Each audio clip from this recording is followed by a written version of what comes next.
Welcome to this explainer. Today, we're diving into a truly fantastic resource, the power of positive reinforcement. If you're a parent, a teacher, or a caregiver, well, you already know the daily struggle of trying to build lifelong habits in children.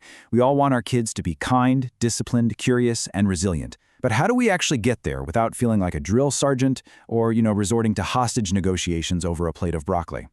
This explainer is going to be your supportive, entirely non-clinical guide to demystifying positive reinforcement. We're going to break down the science into actionable, bite-sized pieces without any of that overwhelming jargon. So let's jump right in. Here is our roadmap for growing better together today. We'll start with the simple truth, then take a peek inside your child's brain, learn how to escape the praise trap, walk up the habit staircase, and finally, we'll open up your everyday toolkit. All right, Section 1, the simple truth. If you've ever battled to get a kid to simply put away their shoes, you really need to know what positive reinforcement actually is. It's a deliberate, thoughtful approach to encouraging behavior by recognizing and rewarding it to strengthen neural and emotional pathways. Modern child development experts have completely humanized this concept.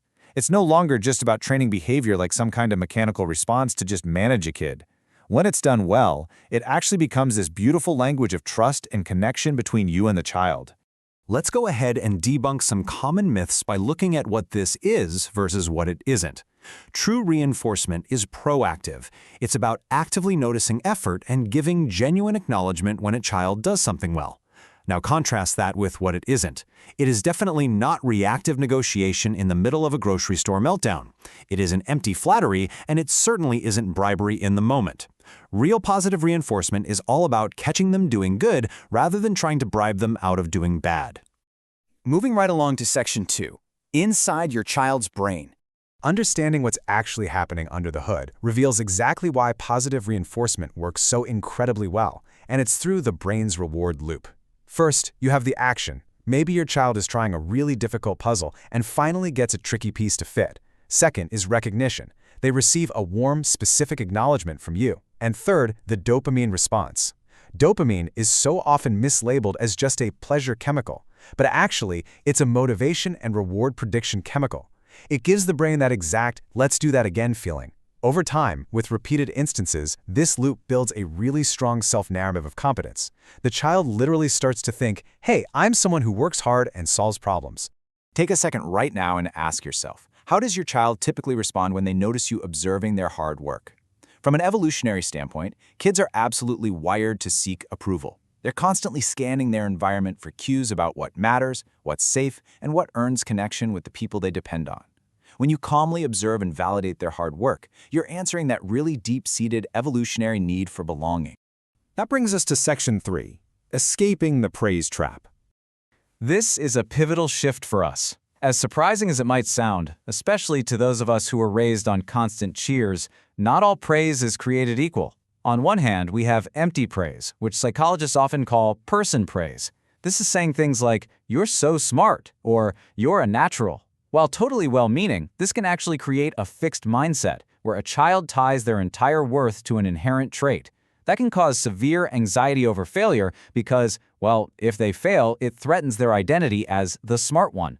On the other hand, we have effective process praise. This is when you say something like, "I noticed you tried 3 different ways to solve that problem before you got it right." See the difference? That builds a growth mindset by highlighting effort, strategy, persistence, and choices, which are the exact things a child actually controls. So how do we make sure our praise is always landing in that effective category?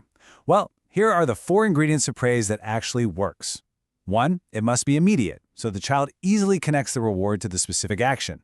2, specific, so they understand exactly what they did well. 3, genuine, so they feel seen as a person rather than managed as a project. And 4, consistent, so the behavior becomes a reliable pattern. This framework shows us exactly how intention and timing separate true positive reinforcement from mere manipulation. Okay, Section 4, building the habit staircase. Let's look at the mechanics of habit formation as a chronological journey that you and your child take together. Step 1 on the habit staircase is to start with small, achievable steps. Trying to reinforce a massive habit all at once is just overwhelming.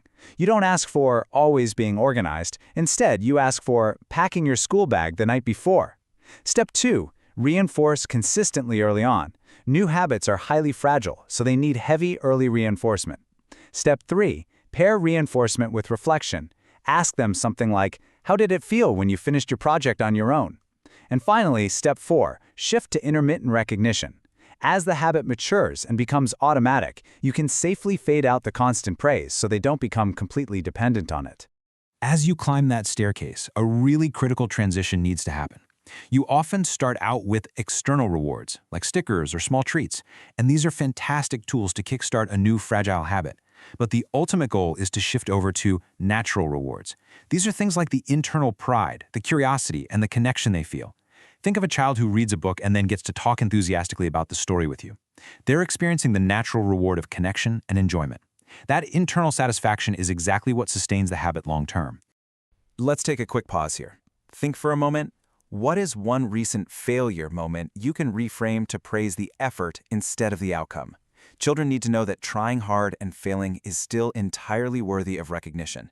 By reinforcing effort during setbacks, you actively build their resilience and severely reduce their fear of failure, which is honestly one of the absolute biggest obstacles to long-term habit formation. And that brings us to our final section, Section 5, your everyday toolkit. Consider this your daily cheat sheet for shifting your household dynamic from correction-focused to encouragement-focused. First, catch them being good. Actively look for positive moments rather than just reacting to bad behavior. Second, use descriptive praise to detail exactly what you saw. You'll also want to create visual habit trackers, like sticker charts for younger kids that makes invisible progress suddenly tangible. Beyond that, involve children in setting their own goals so their intrinsic motivation naturally increases. Model the habits yourself. Kids absorb so much just from watching your self-discipline, especially if you occasionally narrate your own effort out loud. And always celebrate incremental progress, not just perfection. Alongside those brilliant tools, here are a few gentle caution markers to keep in mind, entirely without judgment. We really want to avoid overpraising everything, which makes your words lose their meaning until kids just start to tune it out. Be careful about praising identity instead of behavior, as that creates a lot of unnecessary pressure. Watch out for caregiver inconsistency. If one parent praises a behavior and the other ignores or punishes it, those mixed signals are going to unintentionally stall out habit formation. And finally, avoid using rewards as real-time bribery to stop a meltdown in the cereal aisle. Remember, effective reinforcement is proactive, not reactive. Because this source material functions as a grounding workbook, I want to invite you to do a little reflection right now. What is one strength you want to reinforce in your child this week? Pick just one specific takeaway from our explainer today to apply immediately. Decide what small, observable step you're going to focus on, and commit to catching them doing it well. I want to close with this really powerful truth from the text. Effort and growth are worth pursuing for their own sake.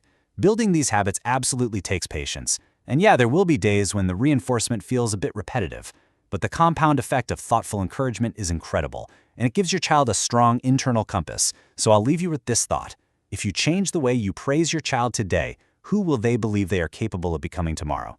Thanks for exploring this explainer with me.